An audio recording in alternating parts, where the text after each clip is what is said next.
তোমার পুরুষ কত ভালো লেখা পড়া হয়, হাতে ঘড়ি চোখে চশমা সাইকেল চড়ে যায়।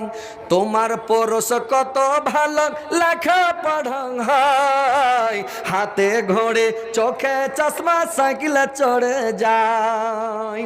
হিপ্পি কাটা বাবরি কাটা দাড়ি কাটা আছে, আর টাইট স্যুট গায়ে পরে সিনেমা দেখতে যাচ্ছেন। আরো কত সুন্দর মুখ, আরো কত সুন্দর মুখ দেখতে লাগে ভালো, আমার পুরুষ শিয়াল মুখা ভাল্লুকের মতন কালো। দেখলে আল্লাহর কারিশমা লাগে ভাই। এটা আল্লাহর কারিশমা। একটা আফসোসের কথা, তো ওইরকম মেয়ে ছেলেরাও ওরা যখন জমা হয় ওরাও গল্প করে, তখন কি কহে জানেন? ওরা নিজের পুরুষটা ভালো লাগে না, পরের